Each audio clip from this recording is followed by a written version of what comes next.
Shalom, berjumpa kembali di dalam Suara Penggembalaan Gereja Islam Masih Banyumanik. Sebentar lagi kita akan mengadakan untuk ibadah secara offline atau secara langsung, kita akan bertemu dan sebagainya. Tapi ternyata ada pembatasan-pembatasan dan ada ketentuan-ketentuan yang baru yang harus kita ikuti, yaitu kita akan memasuki namanya new normal, yaitu kehidupan yang normal-normal baru. Oleh karena itu kita harus menyesuaikan di dalamnya. Mungkin nggak gampang, nggak mudah, tetapi ada suatu pernyataan yang sangat-sangat bagus, yaitu berubah itu memang sulit, tetapi tidak berubah itu adalah fatal. Artinya berubah memang nggak gampang, nggak mudah. Untuk merubah pola kehidupan, pola kebiasaan yang tadinya bebas seenaknya saja, tapi sekarang harus diatur sedemikian rupa.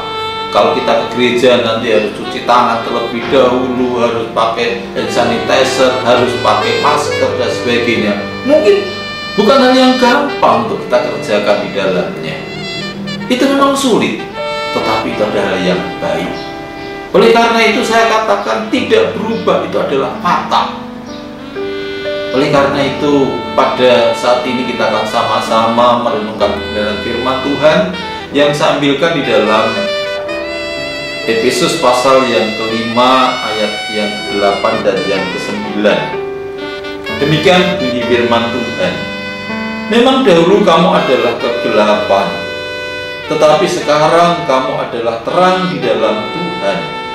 Sebab itu hiduplah sebagai anak-anak terang, karena terang hanya berbuahkan kebaikan dan keadilan dan kebenaran. Bapak Ibu yang dikasihi Tuhan, saya memberikan tema renungan Suara Penggembalaan pada saat ini, yaitu berubah bagi kemuliaan Allah. Berubah bukan hal yang mudah. Yang dulunya kita terbiasa hidup di dalam kegelapan, di dalam kehidupan yang serampangan seenaknya sendiri. Kita mungkin dulu juga melakukan kehidupan yang tidak benar.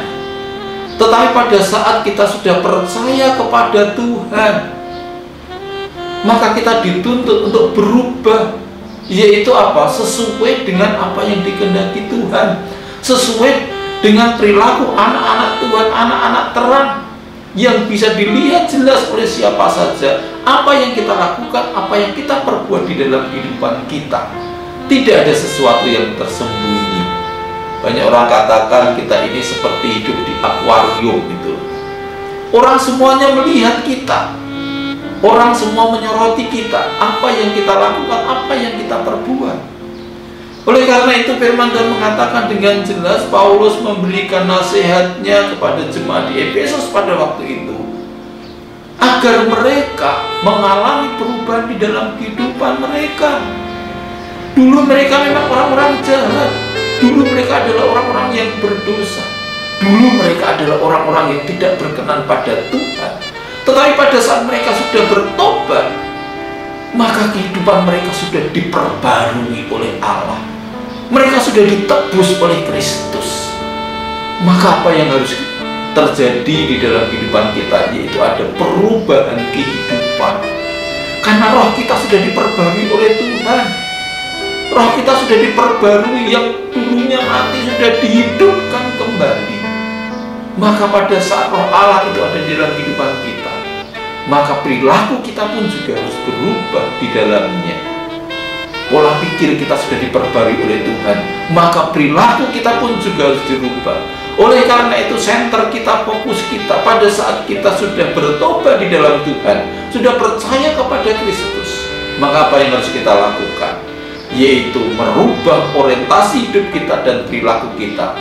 Sekarang untuk apa? Yaitu seperti firman Tuhan katakan dengan jelas, yaitu saat ini kita harus berubah, menghasilkan buah bagi kebaikan, bagi keadilan, dan bagi kebenaran. Jadi bagi kebaikan, jadi orientasi hidup kita itu bagaimana kita arahkan. yaitu demi kebaikan semata-mata, demi keadilan dan demi kebenaran. Dan pada saat tiga hal itu sudah kita lakukan dan kita kerjakan di dalam kehidupan kita, saya yakin dan percaya kita akan mampu menjadi berkat bagi orang lain.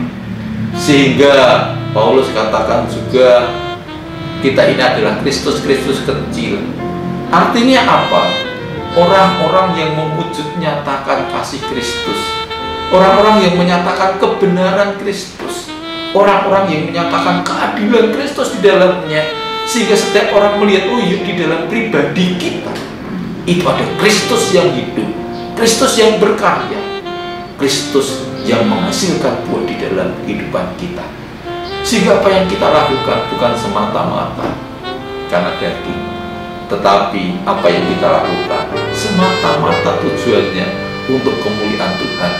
Oleh karena itu, berubah demi kemuliaan Tuhan. Sekalipun itu nggak gampang, sekalipun itu sulit, tapi mari kita kerjakan terus. Nanti itu akan menjadi kebiasaan, habit di dalam kehidupan kita. Dan kalau kita sudah biasa terus, maka melakukan kebaikan, melakukan kebenaran, melakukan keadilan bukan hal yang susah. Kenapa susah? Karena kita belum terbiasa di dalamnya. Oleh karena itu, mari kita berubah bagi kemuliaan Allah. Selamat mengerjakan itu, sehingga kita boleh menjadi saksi bagi siapa saja, sehingga melalui kehidupan kita banyak orang yang diselamatkan, melalui kehidupan kita banyak orang yang diberkati, melalui kehidupan kita nama Tuhan dipermuliakan.